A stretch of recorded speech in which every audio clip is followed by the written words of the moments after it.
All right, so this is part one of two different videos we're going to do for rheumatology. It's a pretty dense topic, so I broke it up into two different videos. You can take a look at the topics we're going to go over in this video. As always, I wanted to thank everybody for the support, the really nice comments, everybody who signed up for the YouTube subscription on here. I really do appreciate it, so thank you so much. I wanted to give a quick shout out to PLNU class of 2023. I believe it's the Sea Lions, so go Sea Lions. All right, let's go ahead and get started with rheumatology. We're going to start with fibromyalgia. It's not a lot to know here. This is a pretty low yield topic. It's a chronic disorder of widespread musculoskeletal pain accompanied by other somatic symptoms, so fatigue, cognitive disturbances, psychiatric symptoms. Etiology is unknown, the pathophys is uncertain, so there's really not a lot to know here.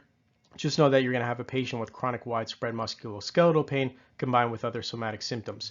Who you're looking for in the vignette is going to be a woman, 20 to 55 years of age. It's much more common in women. So in the vignette, be looking for a young or middle-aged woman. Now in physical exam, 11 of 18 define tender points. You may have heard that before. I have a little asterisk there because there's some explanation to this. So on physical exam, a person with fibromyalgia, they're very often going to have tenderness. And this is often in multiple soft tissue sites throughout the body. With that being said, you may have heard about the 1990 diagnostic criteria for fibromyalgia.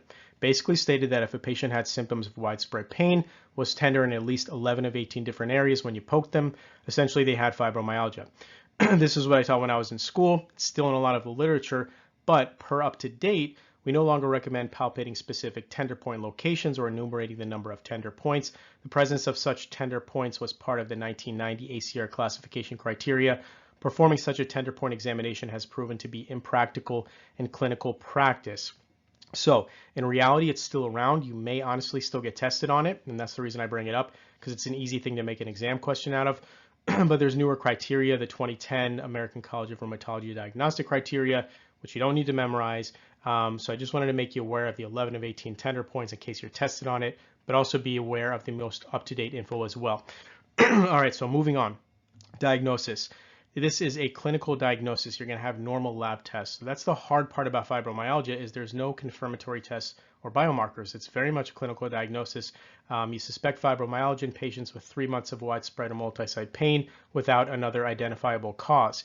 You will get lab tests, but this is just to rule out your differentials. You mainly want to exclude a systemic inflammatory disease, so you'll get a CBC, ESR, C-reactive protein, just to ensure there's not another underlying inflammatory cause. Key thing to remember here is that all the labs and imaging are generally going to be normal.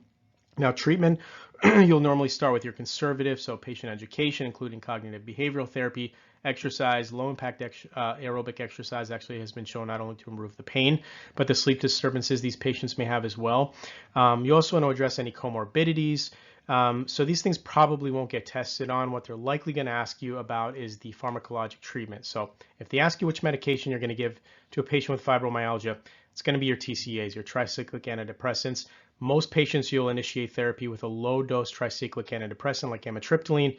There are other options, cyclobenzaprine, SNRIs. For your exam, though, remember your TCAs, in particular, amitriptyline. So in conclusion, little to know for fibromyalgia. Just know the diagnosis should be considered in any patient with greater than 3 months of widespread or multi-site pain, accompanied by other somatic symptoms. No evidence of another condition accounting for the pain. Patient's very likely going to be a female with normal labs. Treatment is conservative initially, then you'll give them tricyclic antidepressants if they need further treatment, and that is fibromyalgia. All right, gout. This is a very dense topic. I honestly could have made a whole video just on gout, but I try to condense this as best I could and just focus on the high yield stuff. So here we go. Gout is a condition characterized by hyperuricemia and deposition of monosodium urate crystals, causing attacks of acute inflammatory arthritis. I'm sure most of you are somewhat familiar with gout. It's a common condition, but essentially you have too much uric acid in the blood from a number of causes we'll go over. This results in the formation of these sharp needle-shaped crystals that can deposit in the joints, which leads to severe pain, swelling, effusion. Just so you're aware, hyperuricemia is a necessary predisposing factor for gout, but the majority of people with hyperuricemia actually never develop gout. So that's just a little bit of extra knowledge for you.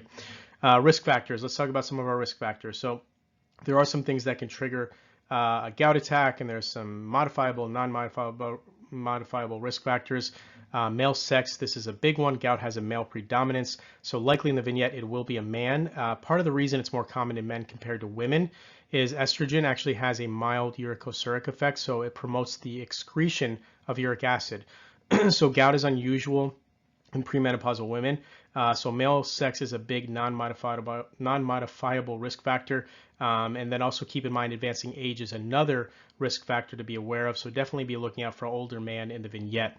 And then we have our modifiable risk factors for gout. Those are the ones you should be familiar with because this is likely what's going to be tested on. The two important ones to be familiar with is diet and medications. Let's start with our diet. Our purine-rich foods. So diet can be a triggering factor for gout. Increased consumption of purines, which are found in seafood, red meat, organ meat like liver. Alcohol is another big one. They can all increase the formation of monosodium urate crystals. So be aware of these foods. And the reason why this happens with purine-rich foods is because when purine is broken down, when it's metabolized by the body, it's actually broken down into uric acid. So you can see the problem here. Once patients are on urate-lowering meds like allopurinol, diet really doesn't play such a big role anymore since these meds do such a good job of keeping the uric acid levels under control. But prior to diagnosis and proper treatment, diet's definitely a big key factor to be aware of. Then we have our medications. So medications, certain ones can increase serum urate levels and increase the risk of a gout flare. It's important to know some of these meds because you may get a question like I did describing a patient with gout. They list a bunch of meds, ask you which medication that the patient's on should you discontinue. So you should know your meds that can lead to hyperuricemia and a potential gout attack. The ones you need to know, the ones that are often tested on, are going to be pyrazinamide, which is a tuberculosis medication, loop diuretics like furosemide, aspirin in low dose. So aspirin's a weird one because it really only triggers gout when it's taken in low doses, like less than 325 milligrams, like many people take for cardiovascular prophylaxis. But higher doses of aspirin actually have the opposite effect and decrease urate levels. So it's just kind of odd. Thiazides like hydrochlorothiazide, and then ethambutol, which is another tuberculosis medication. So those are the main meds to be aware of, the ones that are commonly tested on. The way that you're going to remember those meds is by remembering this sentence. If you put too much seafood on your plate, you'll get gout. If you put too much seafood on your plate, you'll get gout. So plate's the word you need to remember. Plate stands for pyrazinamide, loop diuretics, aspirin, thiazides, ethambutol. So remember that sentence, and you can remember the common meds that you need to know for gout, the ones that can cause gout. Now let's talk about our clinical manifestations next. So this one, severe pain, redness, warmth, swelling. That's the common description of a person with a gout attack that you're going to be familiar with. Know that it's often monoarticular, so usually this will be isolated to one joint. Around 80% of initial flares are going to involve just a single joint. And then, of course, lower extremity involvement, most common at the base of the great toe. So most common to involve the lower extremities in particular. Most common area is going to be your first metatarsophalangeal joint, so the base of the great toe, and that's known as podagra. So if you hear podagra mentioned, it's gout of the big toe. So remember that term. It's of course possible to have it in other areas. The knee is another common area, ankles, but focus on that first toe. So as a recap, clinical manifestations of a gout flare, be looking for description of severe pain, redness, warmth, swelling, likely the lower extremities, most often the base of the first toe, podagra. So diagnosis, two things that I would be familiar with for diagnosis.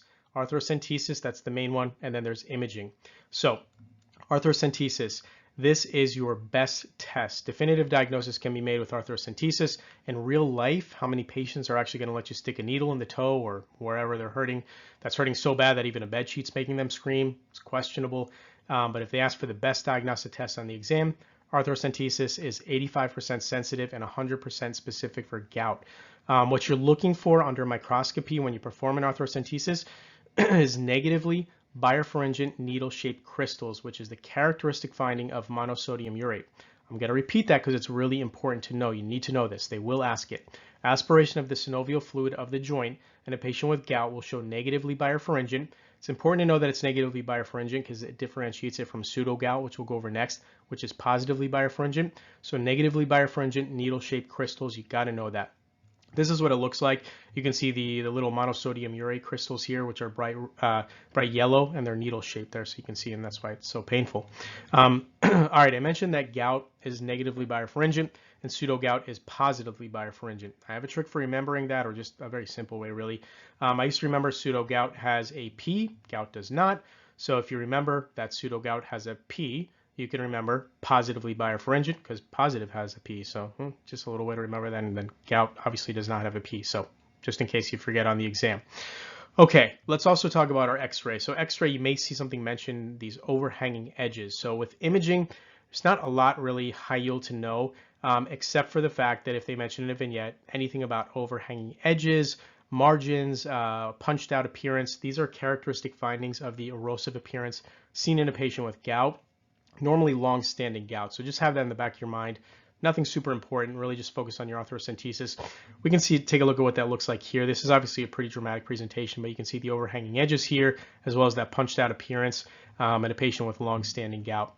So those are the things I think you should know for diagnosis for the exam. In real life, when you're practicing, many times a diagnosis of gout, it's just simply going to be a clinical diagnosis made upon the history of the exam. History in the exam. There's even a diagnostic rule chart if you want to look that up. It's not important to know for the exam, but it's basically a point system that helps you make the diagnosis in the absence of an arthrocentesis. All right, one other thing that you may be saying to yourself, what about measuring uric acid levels to help make the diagnosis? So, turns out up to 43% of patients with acute gout flares are actually going to have normal or even low serum urate levels. Part of the reason is because the cytokines that are released during an acute attack, they can actually lower the urate levels. So measuring uric acid levels is not a good idea during an acute attack. It's not going to give you any benefit or data. So when do you measure uric acid? The best time is 2 or more weeks after the flare has completely resolved. And measuring uric acid levels, it's a good tool to measure your response to treatment once you have them on prophylactic agents like allopurinol. You obtain uric acid levels to make sure the treatment's working at suppressing the uric acid levels in the body. So to reiterate, don't measure uric acid levels during an acute attack. Let's talk about our treatment. So before we start with treatment, I just wanted to make sure in real life, you want to make sure you address your lifestyle changes, less beer, less meat, less seafood, lose some weight. It's not tested on that often, but it's good to know. Let's talk about our acute attacks first. So for an acute attack, there's 3 meds or classes that you need to know: NSAIDs, steroids, and colchicine. They all work, and quoted from Up to Date, we suggest oral glucocorticoids, NSAIDs, and colchicine as equivalent first-line options. So basically, you just have to decide which agent will be best for your patient considering the patient's comorbidities, which I'll go over next. So let's first start with our NSAIDs. So NSAIDs like naproxen and indomethacin, a potent oral NSAID, they work very well for gout. They're generally pretty cheap, so they're used very frequently. But you have to be careful in using these in certain patient populations, because what's going to happen is they're going to give you a patient in the vignette with an acute gout attack. They're going to list a bunch of meds, ask you which one you'd pick, and then you're going to look at the comorbidities that the patient has. And they're going to mention something that maybe the patient has poor renal function, active duodenal or gastric ulcer, some types of cardiovascular disease. These are all contraindications to the use of an NSAID, so you want to be careful in those types of patients. The 3 that I would remember for the exam, again, bad kidneys, bad heart, bad GI tract, aka an ulcer. Don't get tricked in a vignette. They give you a patient with gout, ask you which med to pick. Before you pick naproxen, make sure their GFR isn't like 20. So again, remember, NSAIDs are a first-line agent for acute gout as long as the patient doesn't have chronic kidney disease, GFR less than 60, acute ulcer, or certain types of cardiovascular disease. Really focus in on the chronic kidney disease, though, because that's normally what's going to be in the vignette to trick you. So remember, again, caution, renal insufficiency, active duodenal or gastric ulcer, cardiovascular disease. Let's move on to our glucocorticoids. These come in a couple varieties, both oral and intraarticular, so steroid injections. It all depends on how many joints are going to be involved, depending on which one you're going to pick. They work really well, and what's really important is they can be used in patients with moderate to severe renal insufficiency, so keep that in mind. They give you a patient with chronic kidney disease, and they have NSAIDs and steroids in the entrance choices. Make sure you're choosing steroids and not NSAIDs. So who should you be careful prescribing steroids to? Poorly controlled diabetics. This is really important because steroids can and will cause a pretty significant spike in blood sugar. So be careful with your brittle diabetics. Also be careful in patients who have an ongoing infection, post-op patients, because steroids can increase the risk of impaired wound healing. So remember, steroids are another great treatment option for acute flares. I'll say it again because it's important. You can use these in patients with kidney disease because that's likely the question that you'll get. Moving on to colchicine. This is probably the least used option of the 3. Colchicine is effective for acute flares, but what's unique about it is that it can also be used for chronic management of gout. It's the only medication that can be used for both acute and chronic cases. Certainly not the preferred agent for chronic gout management, but just know that you can use it for both. So really just 2 things I know for colchicine. Like I mentioned, it can be used for both acute and chronic gout. And if they mention an adverse drug reaction with colchicine, it is going to be diarrhea. Colchicine is notorious for causing this, and they likely will ask about it. I know I got a question about it. On Hippocrates, I thought this was pretty funny. It actually says in the comments, diarrhea will likely precede pain relief. So you can tell your patients once the diarrhea starts, you know we're getting close. It should probably start working soon. So anyways, remember colchicine is another option for acute flares as well as chronic management. Most common ADR is diarrhea. All right, so treatment for our chronic patients.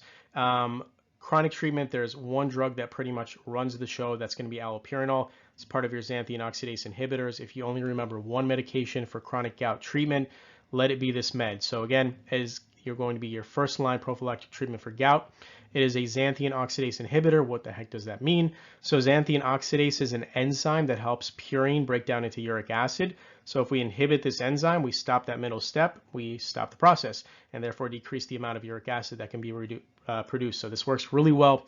The adverse drug reaction that I would know for allopurinol is Stevens-Johnson syndrome. This one comes up a lot. Allopurinol is one of the medications that can cause SJS. I went over this mnemonic before in the seizure lecture, but if you remember the main meds that can cause Stevens-Johnson syndrome, you can remember it by this mnemonic. So if you remember Stevens-Johnson syndrome, you think of Steve Jobs instead, and then what did Steve Jobs create? He created Apple PCs, and then Apple PCs, you can see all the medications listed there, allopurinol being the first. Remember, as soon as you think about Stevens-Johnson syndrome, think of Steve Jobs instead, and Steve Jobs created Apple's PCs. Apple PC lists all the main meds that cause Stevens-Johnson syndrome, and that's just a good way for you to remember those. Okay, so febuxostat is another xanthine oxidase inhibitor. There's nothing high yield to know about it except for the fact that it's a xanthine oxidase inhibitor. We don't use febuxostat as often as allopurinol because it has some adverse effects that allopurinol just doesn't have, in particular an increased cardiovascular risk. So be aware, but just remember that allopurinol is the preferred agent. So even though there's only two meds for this class, sometimes you're going to forget the mechanism of action. And if you want a way to remember the xanthine oxidase inhibitors, because I did get a question on this, they basically asked, which of the following is a xanthine oxidase inhibitor? And I was like, oh, perfect. Let me look for allopurinol. It wasn't there. Of course, that'd be too easy. They put febuxostat. So this is just an easy way for you to remember that febuxostat and allopurinol are both xanthine oxidase inhibitors. If you remember, February is the month I get all of my XOs because February is Valentine's Day. You can remember February is febuxostat, all is allopurinol, and then XO is a xanthine oxidase inhibitor. So if you could just remember that little sentence, you can remember the meds that are the xanthine oxidase inhibitors. Okay, so our xanthine oxidase inhibitors help decrease production of uric acid. But what about a medication for our patients that are just under excreting uric acid? They're building up uric acid, they're not peeing enough out. What are you going to do then? That's when we use our uricosuric medications. So probenecid is really the only one you need to know because it's the only drug that's approved here in the U.S. That's approved by the FDA here in the U.S. For the specific purpose of promoting renal uric acid clearance. There was a couple other meds that are no longer marketed here in the U.S. There was sulfonylurea, there was lesinurad. They're not marketed here in the U.S. anymore by the FDA, so really just focus on probenecid. Probenecid works by promoting renal clearance of uric acid by inhibiting proximal tubule that mediates urate reabsorption. So really not much to know here. Just remember probenecid makes you pee out uric acid. It's not used very often. And one other thing, you want to avoid this drug in patients with a history of nephrolithiasis because it increases urinary calcium excretion in patients with gout, so it can cause a recurrence of stones. So prior nephrolithiasis is a no-no for this medication. One other medication that I would be aware of is pegloticase. So I really don't think you need to know anything or really much about it at all. It's medication that's really only reserved for patients with severe cases of gout who have failed the previously mentioned therapies like allopurinol. It's administered intravenously. I'm not really going to go any further into this medication. I just don't feel like it's important enough. Just know that this is another med that can be used. And then, of course, colchicine, like I mentioned before, can be used in chronic as well as acute management of gout. All right, so to wrap up treatment, I would know your acute treatment meds really well, your NSAIDs, your steroids, your colchicine, and then for your chronic meds, really just focus on allopurinol, and that is your treatment for gout. Moving on to calcium pyrophosphate crystal deposition disease, aka pseudogout. This name isn't used that much anymore, the pseudogout name, because it more accurately describes the acute attacks, which clinically resemble acute attacks of gout. But I'm going to call it pseudogout the whole time because calcium pyrophosphate crystal deposition disease is just too long to say. So there's way less to know here compared to gout. I've broken it down just into a few things that you really need to know. First, it is a deposition of calcium pyrophosphate dihydrate. So in gout, we had accumulation of uric acid. In this case, we have accumulation of calcium pyrophosphate depositing in the joints and the soft tissue. The knee is going to be the most common joint to be affected. The knee is going to be affected in over 50% of all acute attacks. So in gout, it was all about the first toe, podagra. Pseudogout, it's all about the knee. So half the cases are going to involve the knee. I used to have a weird way of remembering this, but weird mnemonics are sometimes the best mnemonics. So instead of remembering pseudogout, I just used to remember sumo gout. And right away, I think of a sumo wrestler. And anytime you see a sumo wrestler, they're always bent over with their hands on their knees. If you Google it, you'll see exactly what I'm talking about. But they all look like this guy. So they're all grabbing their knees. So as soon as I see pseudogout, I think of sumo gout. And then I think of, oh yeah, the sumo wrestler with his hand on his knees. This is the one that affects the knees. And that would help me remember that little fact there. So there's other common areas that can be affected too. Of course, the wrists, MCP joints, hips, shoulders, elbows, spine, they're all fair game. Just an FYI, acute attacks of pseudogout are going to be very similar to gout, and that's why they initially came up with the name pseudogout, because of the close resemblance to gout attacks. So intense pain, redness, warmth, swelling. The thing to know though in pseudogout is these attacks are much less common.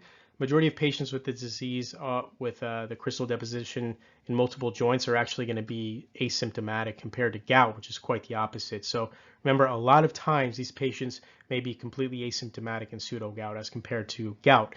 For diagnosis, most important thing for you to know is that this is going to show up as a positively birefringent calcium pyrophosphate crystal when you do your arthrocentesis. This is the thing to know about pseudogout. If you forget everything else, remember this. Positively birefringent crystals on synovial fluid analysis, oftentimes they're going to be rhomboid shaped. This is the key difference between pseudogout and gout. Remember, gout was negatively birefringent, and remember that because pseudogout has a P, gout does not, so pseudogout positively P, positively birefringent.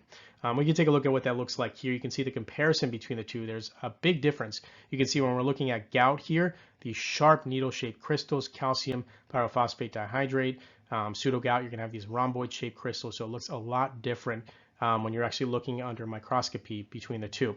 Another thing that I think you should know for diagnosis is going to be about your x-rays. So another diagnostic tool for pseudogout is using x-ray. If they mention these punctate or linear radiodensities in the cartilage of the joint spaces, that's from the accumulation of calcium crystals in and around the joints, and they look like these little white lines on x-ray. And we can see what that looks like here. It's just these little tiny white lines you see here, those linear radiodensities in the articular cartilage. That's a defining feature of this disease on x-ray. That's your chondrocalcinosis. So be aware if they mention anything like that on an x-ray, be thinking of pseudogout. And then there's one last thing to know. When we were talking about the treatment for acute attacks, when we're talking about the acute attacks of pseudogout. So the treatment for pseudogout is going to be the same as in gout, but there's more of an emphasis on intra-articular steroid injections. So the treatment, intra-articular glucocorticoid injections in 1 to 2 joints. So when 2 or less joints are involved, intra-articular steroid injections are generally your first line for these patients with pseudogout. Otherwise, treatment is going to be identical to the acute management that we talked about for gout, for a gout flare. So just as we went over before in gout, NSAIDs, PO steroids, colchicine, there's really nothing new here to know, except for that slight emphasis on the intra-articular glucocorticoid injection. So really just very little to know. So basically 5 things to know for pseudogout. This is a calcium deposition disease. Knee is going to be the most common joint to be involved. Remember your sumo wrestler. Positive birefringent calcium crystals. On x-ray, be looking for chondrocalcinosis, those little white lines in the joints.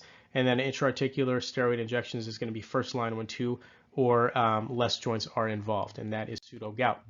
Moving on to juvenile idiopathic arthritis. There's a few different subtypes with this: systemic, oligoarticular, polyarticular. I wouldn't focus too much on that. I'll talk a little bit about it in a second. Chronic pediatric inflammatory arthritis.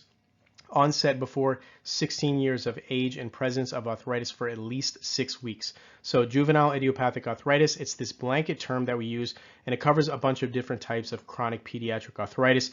The patho is not really well understood with this condition. It's ultimately a diagnosis of exclusion. There's really just a few things to know for the exam. So first, peak incidence is going to be between 1 to 5 years old, but it's important to remember that less than 16 years old is the cutoff for this disease, because if the onset is after 16 years of age, it's no longer called juvenile idiopathic arthritis. It's then going to be called adult onset Still's disease. Let's talk about the clinical manifestations next. These are fairly unique and you should be familiar with them. The 4 main clinical manifestations that you need to know is fever, arthritis, rash, uveitis. Let's talk about them. So first, fever. at least 2 weeks. This is primarily seen with the systemic subtype, but it's not just any fever. The fever is unique, and you need to remember its unique characteristics for the exam. First, the fever is going to be persistent, at least 2 weeks to make a definitive diagnosis of the systemic subtype. Then more importantly is it's going to follow this diurnal or quotidian pattern, meaning that every day they're going to spike a fever, but then also every day the fever is going to dissipate. And that's a key. The diagnosis is questionable if the patient's temperature is not spontaneously returning to normal on a daily basis. So they're going to have a spike in the fever during the day, and then they're going to return to normal each and every day. That's the diurnal or quotidian pattern to the fever, and it's how they'll describe it in the vignette. So remember that. That's very important. Now the arthritis, it's going to be for at least 6 weeks. It has to be present for at least 6 weeks. The polyarticular subtype just means there's a lot of joints involved, specifically 5 or more. And then fewer than 5 joints would be the oligoarticular subtype. Rash, we have the rash, the salmon-colored rash we see in the systemic subtype. It's another thing that they really like to mention. It's this evanescent macular salmon pink rash. So look out for that too, as it's often mentioned in the vignette. We can see what that looks like here. It's just this salmon pink rash that they may get. And then uveitis. So uveitis is really only seen in the oligoarticular and polyarticular subtypes. It's most prevalent in patients that are ANA positive. So children who are positive for anti-nuclear antibodies, they're screened more often than those who are ANA negative, since they're at a higher risk. Treatment's pretty straightforward. For mild to moderate symptoms, NSAIDs are going to be the initial treatment option. If you have a more severe case, you generally will start them on a biologic like Actemra, even glucocorticoids, but for the exam, really just focus on your NSAIDs. And that's really it for juvenile idiopathic arthritis. Remember your daily spiking and remitting fever, salmon-colored rash, some uveitis in the oligo and polyarticular subtypes, and NSAIDs for your treatment, and you are done.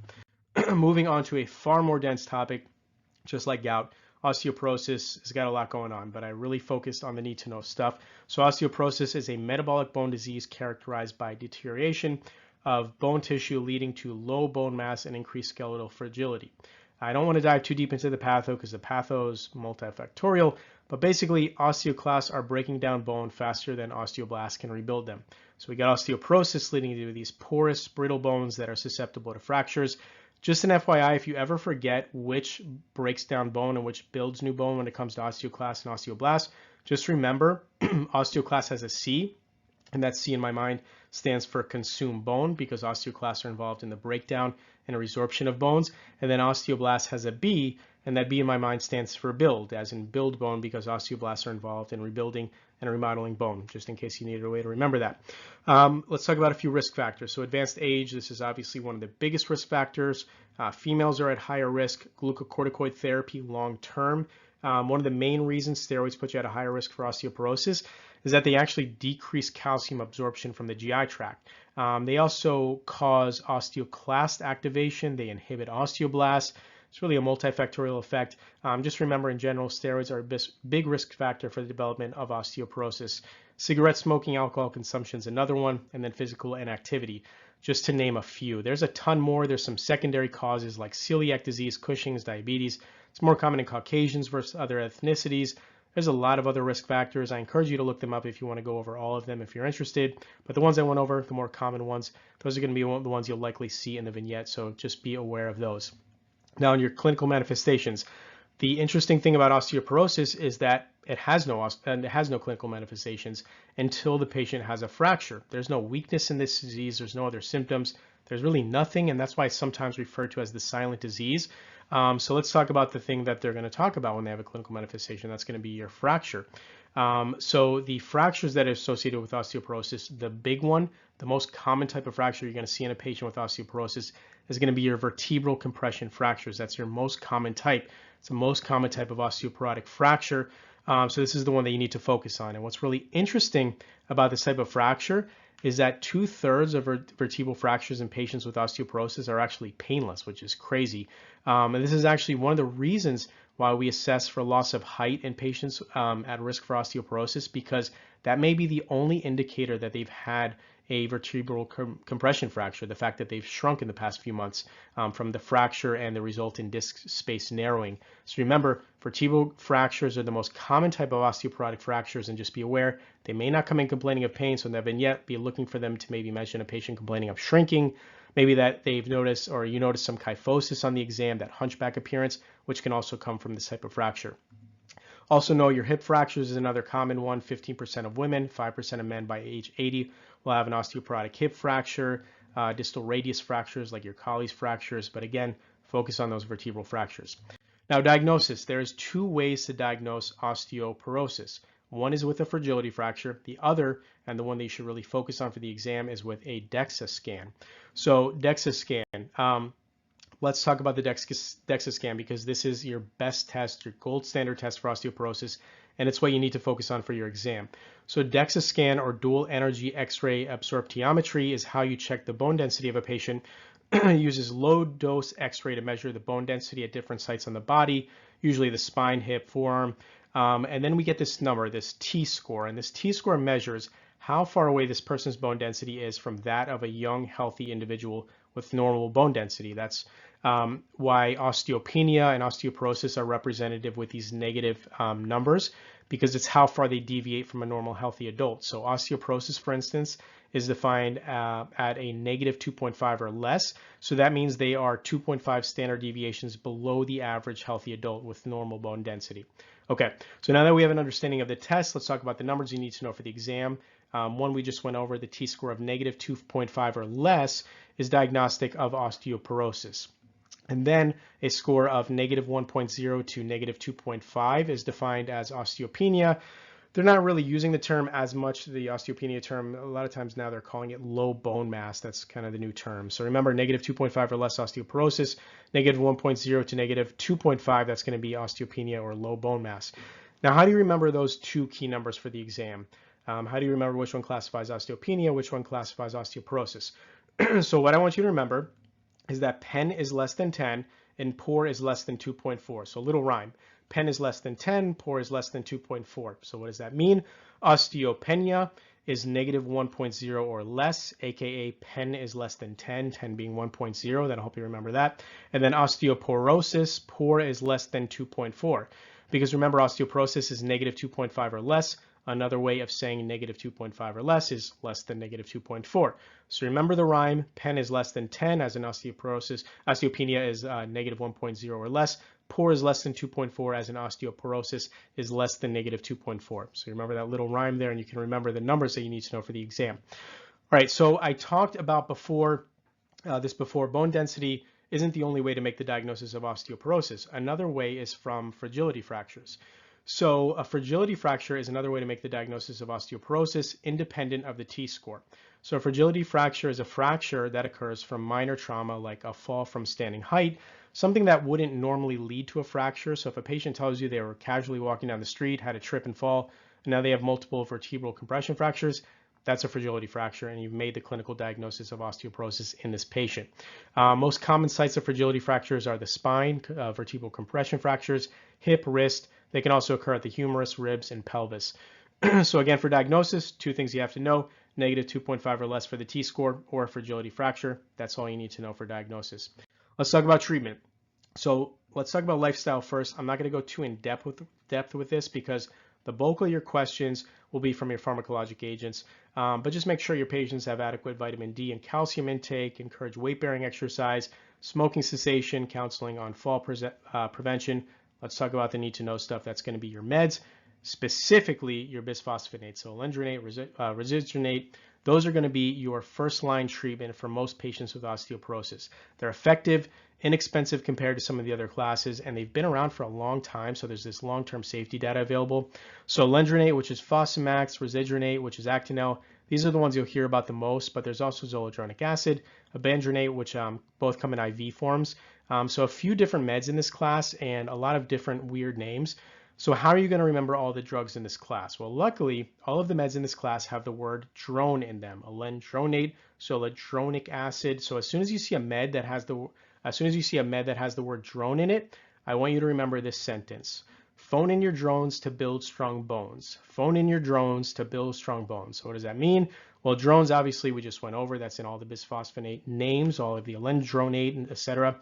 Phone, though, bisphosphonate, and has the word phone in it.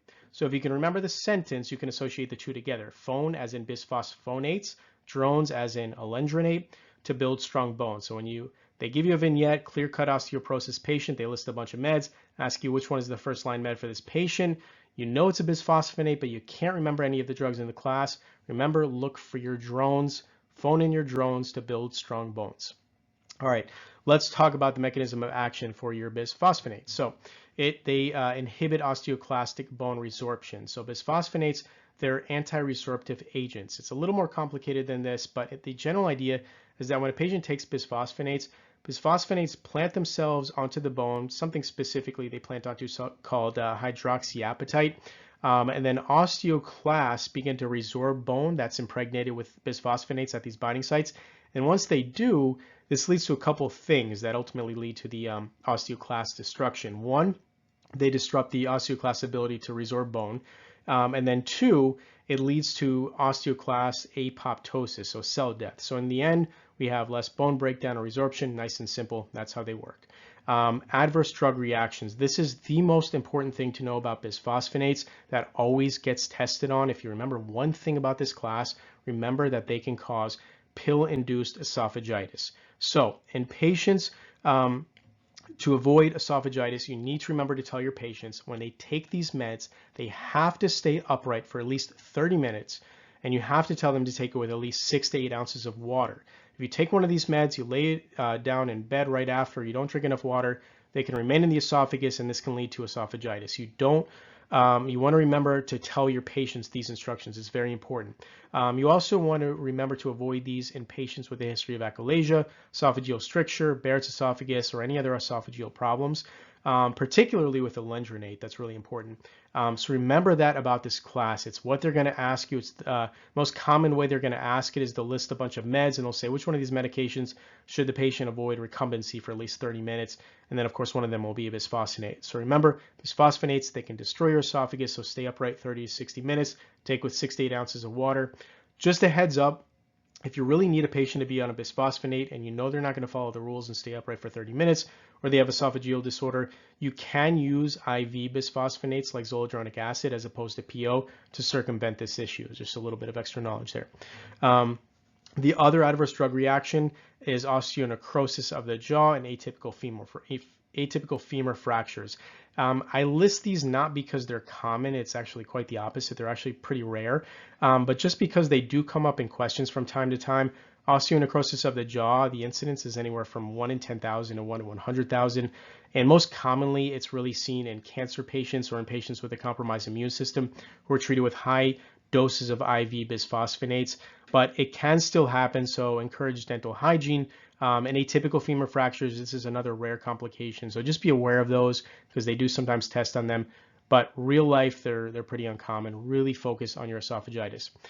So those are the main ADRs to focus on.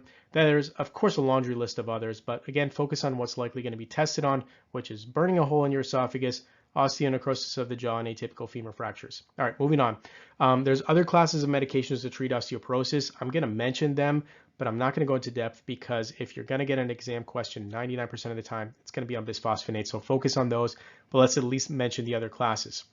So first, let's talk about your anabolic agents. These are used more frequently in patients with severe osteoporosis, so a T-score of -3.5 or less.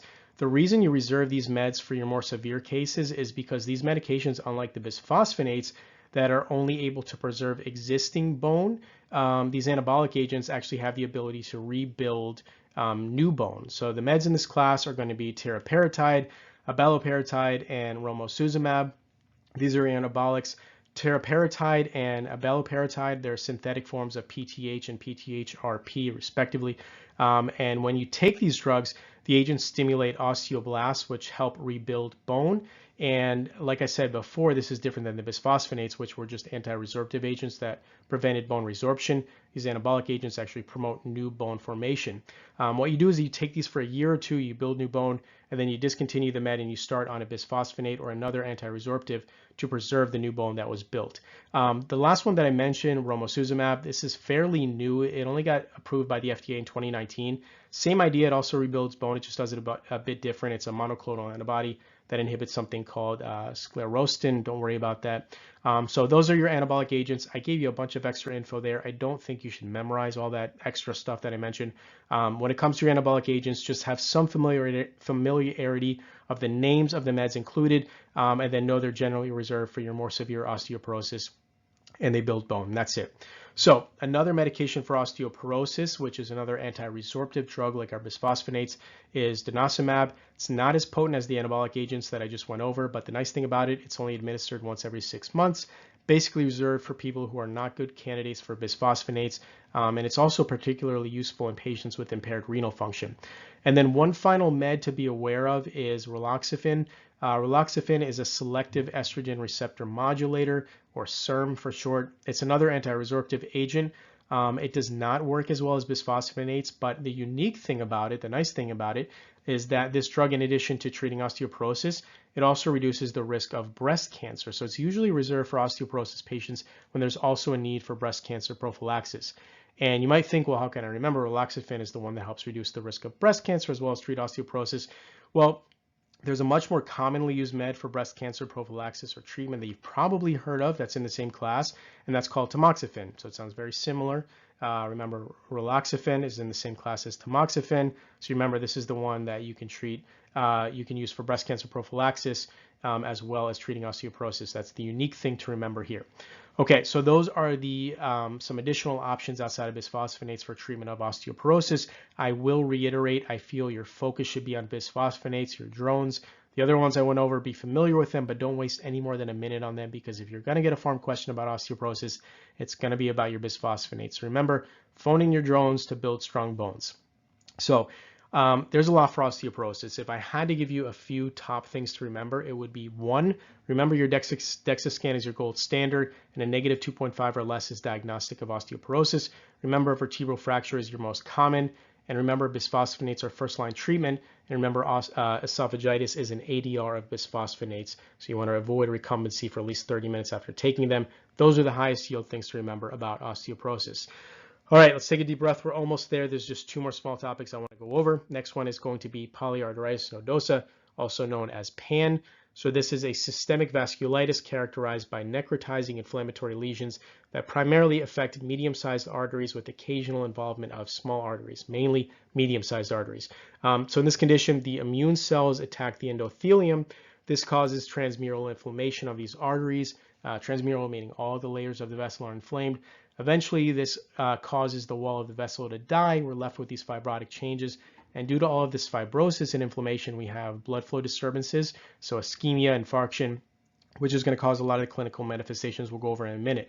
Basically, this disease screws up your arteries, which screws up blood flow, and whichever organ is supplied by that artery is going to be affected, and it's going to lead to your clinical manifestations, so kidney, heart, intestines, etc. Hepatitis. So the etiology of most cases of PAN, of polyarteritis nodosa, they're going to be idiopathic, but hepatitis B and hepatitis C infection are really important in the pathogenesis of some cases. In one study from France, they found hepatitis B virus accounted for 1/3 of all the cases, so really look out for that in the vignette. Clinical manifestations, a few, let's go over those. So renal disease, hypertension. So kidneys are going to be very commonly affected. Actually, in autopsy studies, they found the kidneys to be the most commonly involved organ in PAN. Now, I mentioned hypertension as a clinical manifestation under renal disease because remember, the kidneys control blood volume and in turn our blood pressure. So when the renal arteries are affected, we have renal ischemia, and this can lead to hypertension. Next, dermatologic. So you have some skin manifestations of PAN, which can include purpura, livedo reticularis, ulcers. It's even possible to get these tender nodules under the skin. Livedo reticularis, if this is the first time you're hearing this term, it's just this blue-purple discoloration of the skin. We can see what that looks like here. It's almost this net-like or web-like pattern, which is just due to vessel ischemia. If you've ever gotten really cold and you notice your skin was kind of turning blue, that's exactly what this is. It's just when your blood vessels constrict in response to the cold leading to ischemia, and we get this discoloration. But in this case, the ischemia isn't resulting from the cold temperature, it's from those fibrotic changes we discussed of the disease in the vessels. You can also have some neurologic changes, mononeuropathy multiplex. So mononeuropathy multiplex, also known as asymmetric polyneuropathy. It's another common finding in patients with PAN. It's actually seen in up to 70% of patients. The neuropathy we see in these patients usually asymmetric at first, but as time goes on, additional nerve branches become affected and it leads to this more symmetric neuropathy. So those are the clinical manifestations I feel you should try to focus on. In reality, virtually any organ of the body can be affected in patients with PAN, and you can have a number of clinical manifestations. So I'm obviously not going to go over all of them, but you can also have breast and uterine involvement, splenic infarction, orchitis, abdominal pain from mesenteric arteritis. But the ones I listed, those are the more common ones, and those are the ones you should try to remember. There is one important exception, though, because I said it affects almost everywhere, but there is an exception. It has this tendency to spare the lungs. So like I said before, PAN can affect almost any organ, but what's unique about this form of vasculitis compared to others is that it has a tendency to spare the lungs, and that's very unique, and it could definitely be mentioned in the vignette. So if you see lung parenchymal involvement by vasculitis, this is going to strongly suggest a different disease, not PAN, because PAN has this striking tendency just to spare the lungs for whatever reason. And that's quite different from the other forms of vasculitis. So remember that if it mentions lung involvement, it is probably not PAN. So most important thing to remember about diagnosis is that this condition will generally be ANCA negative. So nothing's 100% medicine, but most of the time with PAN, it's not going to be associated with the presence of anti-neutrophil cytoplasmic antibodies, or ANCA. So if you see the patient is ANCA positive, generally you should be thinking of some of the other vasculitides, microscopic polyangiitis, etc., some of those other ones. So remember that. And also, just so you know, if you do an angiogram in these patients, you're likely going to see numerous aneurysms of the vessels. The reason this happens is from the fibrotic changes we talked about before. Fibrotic changes weaken the vessels, making them susceptible to aneurysms. So just be aware of that as well when we're talking about diagnosis. But again, I would really focus on these patients being ANCA negative. That's the important takeaway here. Treatment. Glucocorticoids, nice and easy. Pretty much all patients with PAN are going to be treated with glucocorticoids. More severe cases, you'll also have to add on an immunosuppressive med like cyclophosphamide, but in general, remember glucocorticoids for treatment of PAN. All right, so the most important thing to remember about PAN is not what it does have, but what it doesn't have. That's really the best way to differentiate it from other forms of vasculitis. And what it doesn't have is lung involvement and ANCA. So no lung involvement, negative ANCA. And the way that you're going to remember that is PAN is the only vasculitis that has the word no at the start of its name, polyarteritis, nodosa. So when you see polyarteritis, nodosa, I want you to remember the no in its name and think, is this the one that involves the lung? No, dosa. Is this the one that's ANCA positive? No, dosa. So if they mention the lungs or positive ANCA, it's very unlikely to be polyarteritis nodosa. So be thinking of your other vasculitides that don't have a no in their name, like microscopic polyangiitis, Sturge-Strauss disease, which are classically ANCA positive and do involve the lungs. So remember, when you see no and nodosa, remember no lung involvement, no ANCA, as this will likely be the only thing to differentiate from the other vasculitides. All right, moving on to our last topic. This is going to be polymyalgia rheumatica. There's not a ton to know for this, but there are a few high-yield things I picked out for you to focus on. So this is a chronic inflammatory condition of unknown etiology, which leads to pain and stiffness in the shoulders, hip girdle, and neck. The name may throw you off because polymyalgia rheumatica, polymyalgia means pain in multiple muscles. So you would assume that there's some involvement of muscles, but the muscle in PMR is histopathologically normal, and that's why in physical exam you'll normally find these patients have their muscle strength is going to be normal. PMR really involves the joints and the periarticular structures, so like the bursa and the tendons. The PMR is almost exclusively going to be a disease of adults over the age of 50. The older the patient, the higher the prevalence. Peak incidence is going to be from 70 to 80 years old, and women are going to be affected 2 to 3 times more often than men. So in the vignette, be looking for an older patient, likely a woman. If you see a 20-year-old in the vignette, you know it ain't PMR. All right, so giant cell arteritis. Ring the alarms. This is probably the most important thing, well, definitely the most important thing to know about PMR, and probably like the top 5 thing to know in all of rheumatology. You're going to be asked about this at some point. Giant cell arteritis is associated with polymyalgia rheumatica. You have to know that. Anywhere from 5 to 30% of patients with PMR are going to have giant cell arteritis. Why is it so important to know this? Well, giant cell arteritis can lead to blindness if it's not treated. So if you make the diagnosis of PMR in a patient, make sure you're asking the patients, do they have headaches, jaw claudication, transient vision loss, because you want to make sure they don't need a workup for giant cell. You don't want to miss this diagnosis. It's really important. It's so important that I had a silly way of remembering it in school, and I still remember it to this day. how the two are associated with each other. So I want you to remember, instead of polymyalgia rheumatica, I want you to instead remember Polymyalgia rheumatica. Paul as in the name, P-A-U-L, and B as in the letter B, B as in boy. So instead of polymyalgia, I want you to remember Polymyalgia rheumatica. So forget ever calling it polymyalgia rheumatica ever again. This disease is now going to be known as Polymyalgia rheumatica. So why Paul B, like you see here? Because Paul B is going to help you remember Paul Bunyan. And if you remember back to those stories you read as a kid when you're like in kindergarten, you remember Paul Bunyan, as in Paul B. He was a giant who held that big axe, and that helps you remember giant cell arteritis. So anytime you hear polymyalgia rheumatica, you are now going to remember Paul B myalgia rheumatica, Paul B as in Paul Bunyan the giant, to help you remember it's associated with giant cell arteritis. Okay, moving on to our clinical manifestations. These patients are going to have aching and stiffness involving the shoulders, hip, girdle, neck, and torso. It's going to be worst in the morning. So this is the general presentation you're looking for. Pain in the proximal joints.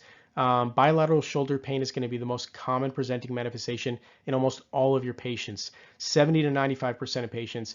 And you can also remember that because if you think back to Paul Bunyan we just talked about, remember, carried that big axe around all day over his shoulder. He definitely had some shoulder pain. At least that's how I remembered it. So like I said, these symptoms, they're going to be worse in the morning or after any period of inactivity. Up to date goes as far as to say morning stiffness in PMR is invariable. Its absence excludes a diagnosis of PMR. So definitely be looking at the vignette for them to describe stiffness or aching worst in the morning. They also may mention the patient has difficulty rising from a chair, turning over in bed, raising the arms above shoulder height, but in general be looking for stiffness, aching in the shoulders, most common, as well as the neck, hips, worst in the morning. Let's talk about our laboratory findings next. So increased ESR and CRP. So your acute phase reactants, erythrocyte sedimentation rate, and C-reactive protein, which are your inflammatory markers, they're going to be elevated in virtually all patients with PMR. So keep that in mind. That's really the only thing to focus on for labs. You will order other labs, but it's really just to rule out your differentials. So you'll check your rheumatoid factor, your anti-CCP, to rule out late onset rheumatoid arthritis. You'll check your muscle enzymes like creatine kinase to rule out polymyositis. Those are all going to be normal though. You're basically just looking for your increased ESR and CRP. Now with PMR, there's no pathognomonic test or labs to make a definitive diagnosis. It's essentially looking for a few different factors. Is this a patient over 50? Check. Do they have the classic presentation, bilateral shoulder, pelvic girdle aching, worse in the morning? Check. My acute phase reactants elevated, ESR, CRP? Check. And then finally, one of the most important keys to the puzzle to say whether or not this is indeed PMR is their response to treatment. So first, what is the treatment for PMR? It's going to be 100% steroids. So low dose glucocorticoids is recommended for all patients diagnosed with polymyalgia rheumatica, anywhere from 15 to 25 milligrams daily. The thing about PMR is, unlike a lot of things in medicine that we treat, where most of the time it takes a while for the meds to actually start working and have an impact, PMR is one of the few diseases that responds super quick to treatment. So some patients actually have this dramatic symptomatic relief after just a single glucocorticoid dose, and the majority of patients experience substantial improvement within just a few days of starting treatment. Now I mentioned before, steroids are sort of part of making the diagnosis, and that's because the lack of response to initial therapy with glucocorticoids strongly suggests an alternative diagnosis. Now, this isn't 100%. Some patients may take longer to respond, but in general, a rapid response to prednisone is a very characteristic of process of this disease. Is actually included in some diagnostic criteria. Let's do 5 quick questions and then we will be finished. So question 1, 52-year-old man presents to the emergency department complaining of severe pain in his first metatarsophalangeal joint, or his MTP joint. He denies trauma to the area and states it started suddenly. Arthrocentesis is performed, which displays negatively birefringent needle-shaped crystals. Medical history includes hypertension, type 2 diabetes, hyperlipidemia, and current medications include hydrochlorothiazide, metformin, glipizide, and rosuvastatin. Which medication that the patient is currently taking is the most likely culprit leading to his current clinical manifestations? So that is going to be hydrochlorothiazide. So this is about as clear-cut a case of gout as you can get. Severe pain in the first toe, negatively birefringent needle-shaped crystals on arthrocentesis. So you just have to remember which med can cause gout flares. And in this case, with the patient's meds, it's going to be hydrochlorothiazide. So remember, thiazide diuretics like hydrochlorothiazide increase urate reabsorption at the proximal renal tubule, which can elevate uric acid levels and precipitate gout flares. So they are one of the many meds that can cause gout flares. Remember, we talked about this before. How do you remember the main meds again? Remember, if you put too much seafood on your plate, you'll get gout. Plate, again, standing for pyrazinamide, loop diuretics, aspirin, thiazides like hydrochlorothiazide, and ethambutol. That'll help you remember the meds for your gout flares. Question 2, a 72-year-old female presents to the office today for a routine checkup. Past medical history includes hypertension and hyperlipidemia. She states she has concerns about osteoporosis as her mother was diagnosed with it in her 60s and wound up with a hip fracture. A DEXA scan is ordered, which reveals a T-score of negative 2.6. It is decided the patient will be started on the first-line medication class for osteoporosis. What important instructions should be provided to the patient before taking her first dose? So that would be to avoid recumbency for at least 30 minutes and to take with 6 to 8 ounces of water. So first, you need to know the first line meds for osteoporosis. That, of course, is bisphosphonates. And one of the most important adverse drug reactions, like we went over from bisphosphonates, that you have to know is that they can cause pill-induced esophagitis. This can be avoided by making sure the patient stays upright for at least 30 minutes, takes the meds with at least 6 to 8 ounces of water. It's actually a contraindication listed on all bisphosphonates to give these to patients who can't remain upright for at least 30 minutes. So remember that. It's really important. Question 3, 63-year-old female presents to her physician's office complaining of pain and stiffness in her shoulders, hip, and neck. She states the symptoms are very severe in the morning, sometimes limiting her activity. And as the day goes on, there is moderate improvement. Physical exam reveals normal strength and slightly reduced range of motion. Labs reveal elevated erythrocyte sedimentation rate and C-reactive protein. Serum rheumatoid factor as well as creatine kinase are normal. The patient is diagnosed with polymyalgia rheumatica and is started on corticosteroids. Clinical assessment for the presence of what other associated conditions should be considered in this patient. So that is going to be giant cell arteritis. So remember, giant cell arteritis is associated with polymyalgia rheumatica. You have to know that. Anywhere from 5 to 30% of patients with PMR will have giant cell arteritis. You need to remember to associate these two together. Always remember, instead of polymyalgia rheumatica, instead remember Paul B myalgia rheumatica, Paul B as in Paul Bunyan the Giant, and you'll remember this is associated with giant cell arteritis. Question 4, pretty easy one. What is the most common type of osteoporotic fracture? That is going to be your vertebral fractures. So your vertebral compression fractures are the most common type of osteoporotic fracture. These type of fractures can sometimes be asymptomatic, so remember to assess for loss of height, kyphosis, as these are sometimes the only indicator of a vertebral compression fracture in an osteoporotic patient. Question 5, last one. 63-year-old male presents to the office today complaining of diarrhea and abdominal cramping for the past few days. He denies recent dietary changes, no recent travel. He states the only change is he was recently diagnosed with gout and started on a new medication. Which medication did this patient likely start on for the treatment of gout? So that is going to be colchicine. Seems like a simple question, but just remember that because I definitely got this question in school. Remember, colchicine, the most common adverse drug reaction is GI problems, specifically diarrhea. They like to ask about that for whatever reason. Just remember that. All right, so that is part 1 of 2 for rheumatology. Thank you so much for watching the video. Good luck in PA school. Good luck on your PANCE, your PANRE, and your EORs.